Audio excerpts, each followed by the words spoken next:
nakuha mo na nakuha mo na nahulog na dun sa patibong sa tanong ni Chairman Bato. Pero siya rin yung nagpakawala doon sa nahulog sa patibong. Sa bingit, pinagdududahan, hindi naniniwala ang taong bayan.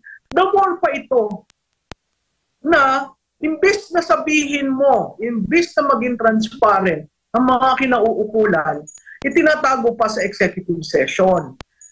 Ito nga mga kababayan, bago natin ituloy ang video na ito, kung bago ka lang sa aking YouTube channel baka pwede makahingi ng like at subscribe at click mo na rin ang notification bell para updated ka sa aking nilalabas na bagong video. Salamat po. Sa kabila po ng mga nangyari sa hearing, natapos po ba ninyo? O sa intro pa lang wala na? Actually, tumayo na ako after ng isang oras kasi parang sabi ko nga, parang it's a room full of testosterone while everyone was massaging. They were massaging their egos. So I don't think we will get to the truth with the way it was handled. In fairness kay Senator Bato, I have all the respect of his career ending up as Chief PNP. But I think he wasn't prepared simply because the framing was made to put down Morales. No, umpisa natin yung una, yun dun sa the biggest hole in history na sinabi ni Secretary Abalos, walang labis, walang kulang. Makikita natin from 1.8 tons, almost 2, no? Ngayon 1.2, yung baang walang labis at walang kulang. At nagtataka ako, after the opening, ang gusto ka agad, executive session. Alam mo, ang tao naghihintay ng transparency at accountability. At nagulat ako doon sa pagpapatakbo ng hearing na pwede namang naisaayos para makuha natin ano ba talaga yung katotohanan. Tsaka ma'am, yung sa executive session agad na intro pa lang, yun agad ang gusto mangyari, parang tama ka, maraming nabitin doon sa talakayan at nakukulangan sa sagot ng DILG, ni Secretary Benhur Abalos at mismong yung mga taga-PNP na nagsagawa ng investigation. Lalo pat may kautusan ngayon ma'am sa PNP na dehins muna sila magbigay ng mga detalye kaugnay doon sa, sabi nga nila, hulog ng langit na operasyon. Alam mo MJ, ang masakit doon sa biggest hole in the history, siguro dapat tingnan nila bakit nila linagay ang Pangulo sa isang sitwasyon na hindi pa pala sila tapos Mali pa pala ang pagkikilo nila. Bakit hinayaan ng presidente pumasok at magsabi ng ganon? Kung hindi, kasi yung kaagad ang bungad no? The biggest hole in the history at walang namatay. Sa akin yon, red flag na kaagad. Kasi may politika kang end goal. No? Kaya ako nagulat dahil merong isang napakagaling na punto na tinanong ni Senator Bato. Ito ba ay nahuli because of intelligence operation o because of checkpoint? Di ba nakita mo, nag-stammer doon sa exchange na yun Tama na yung tinanong ni Chairperson Bato, pero siya rin na nagsabi, sa kanya, sa checkpoint. So, lumalabnaw na, kumbaga nakuha mo na nakuha mo na nahulog na dun sa patibong sa tanong ni Chairman Bato. Pero siya rin yung nagpakawala doon sa nahulog sa patibong, no? So, nakakagulat yun kasi tapos tinanong nasan sila at parati kong sinasabi dun sa pagtatanong kung marunong ka dyan sa matters about the PNP, ang daming signaling na nangyari may sinabi, may na-mention tungkol sa private yacht, may suggestion na maglagay ng regional ang Coast Guard para itong mga private yacht ma-monitor at ma-regulate. So ang tanong ko doon, bakit may gumamit ba ng yate para ibaba ito? At uulitin natin, maling-mali yung istorya dahil hindi kakasya yung tonelada sa sasakyan na nasabi. So ang daming pagkakamali doon, hindi nga umabot doon sa yung mugshot. Ngayon lang ako nakakita ng mugshot na walang pangalan. Hindi ba kaya nga nagmamugshot? Dahil sinasabi mo, ito si Malutikia, ito ang pangalan niya. So, bakit tinakluban at bakit linagyan ng at hindi linagyan ng pangalan? Yun ibang-iba sa procedural ng PNP. Hindi ko alam kung bakit nagkaganon. Yun yung mga yun ang kailangan nilang i-explain. Kasi kung itatago mo na, alam mo, we're still doing intelligence operation, kailan na yun? Tayo magmamayo bukas, tingin ko April 16 yata nangyari yun. May spot promotion pa nga eh. So, ang daming tanong na kailangang masagot para nga natin ma-accept na biggest hole in the history at walang namatay. So tingin po ninyo, ma'am, sa mga susunod na operasyon ng PNP, may pagdududa ng taong bayan dahil itong mga tanong na to na sana ay televised ang mga sagot ay hindi po napagbigyan ngayong araw. OMG! Kasi alam mo, built-in na yan eh. Sa operasyon ng PNP, may issue parate. Since time immemorial.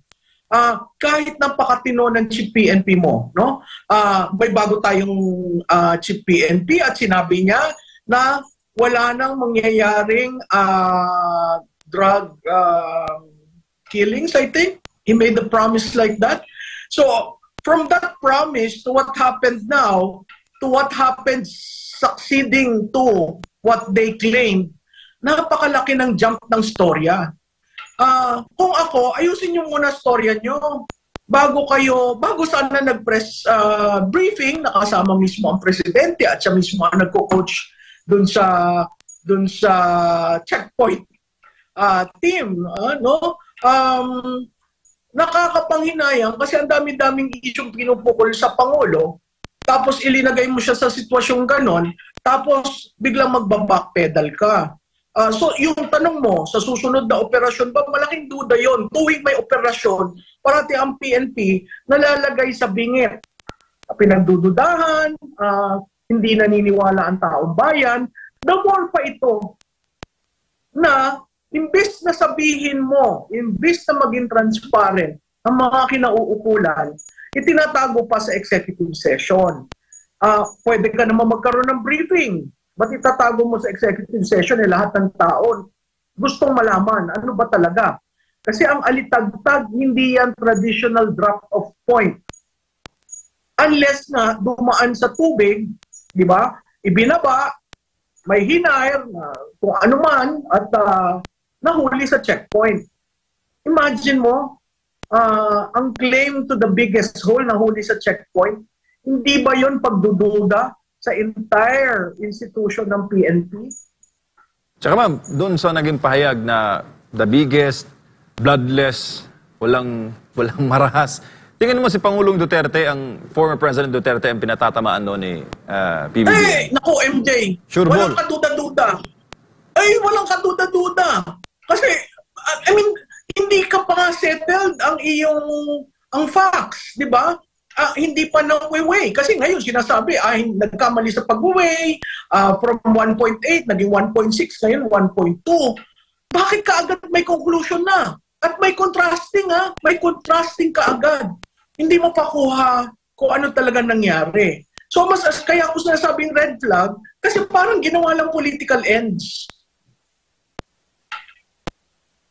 Mamalu, magandang gabi si Admar po ito. Balikan ko lang yung dalawang punto na sinabi yung tanong na dalawa yung choices ni Senador Ronald Bato de la Rosa kung intelligence driven ba or parang swerte lang sa checkpoint. Unang sagot ng otoridad, nahuli lang sa checkpoint. Tapos may discussion. Tapos biglang binago na meron na intelligence driven. Kaduda-duda ba yung ganon? Kasi kumbaga sa tagal na natapos yung operasyon at mga ilang araw na rin, so kumbaga nakabuild na sila, yet hindi sure yung unang pagsagot doon sa tanong. May question ba doon sa sagot ng opisyal ng PNP? Oo, Admar, kasi ang operation based on intelligence, technically, alam mo na kung sino yan, alam mo kung anong ibababa, alam mo kung saan dadaan, alam mo na lahat ng tanong sa who, what, why, when, how. Yan ang galing sa intelligence operation. Ang isang operation na naswertihan lang, na checkpoint lang, di ba? Walang kinalaman yung checkpoint sa haul ng illegal drugs. In fact, sa tingin ko sila nagulat kasi kung titingnan mo yung nabigyan ng spot promotion, talaga namumutla ang hitsura sa TV, lalo na nung sinabi ni Presidente, walang walang operational. Inapik-tapik pa niya yung baraso nung leader. Kung ikaw, ang iyong commander-in-chief, ganon, nandoon at tinatapik ka at sinasabing go ahead. Hindi mo nakita, nagsastammer yung pulis. So yan ang epekto ng naswertihan sa checkpoint lang. And doon sa paunang press con, yung mismong araw ng nahuli itong nasabat itong illegal na droga, yun din yung kanilang pinanindigan na nasa kote nila sa checkpoint. Nagduda sila kasi iba yung kinikilos, tapos yun na. And yet, dito sa investigation, biglang nag-iba yung ihip ng hangin. Una, sinabi pa na by chance lang nakuha nila. Tapos biglang kinorek ng isang general na sinabing may intelligence-driven din ito. So, kasi naalala ko rin yung tinanong natin si Attorney Harry Roque kung ano ba ang patakaran, ano ba ang sinasabi ng batas sa pag-handle nito. Kasi baka ma-technical at mabasura lang yung kaso dahil una sa lahat, wala din silang probable cause na ano. Kasi iba yung sa checkpoint may protocol din sa checkpoint na pagtingin mo, hindi mo pwedeng halughugin lahat-lahat. Diba? Iba yan sa kung baril ang nakita mo, na makikita mo, magdududa ka, yun nakalagay yun sa yung mga container. Paano agad-agad nalaman na, illegal na droga ito? So, may question doon. So, ang nakikita ko, possible ba na kaya sinwitch nila para mapanindigan nila at hindi ma-technical at maging matibay pa rin yung kaso? Pero ang problema nila, may nauna na silang nabanggit Yun yung isa sa mga na hindi consistent. Tama yun, Admar, no? Pag intelligence operation yan, ang unang tanong, nasa order of battle ba natin itong tao? So, minomonitor yan, inaalam. Biglang nagulat tayo, PhilAm pala ito at dating army. So, sila rin sa tingin ko nagulat. Kasi yung checkpoint is, buksan mo yung sasakyan mo, they cannot even enter. Kasi kailangan nila ng warrant to do that.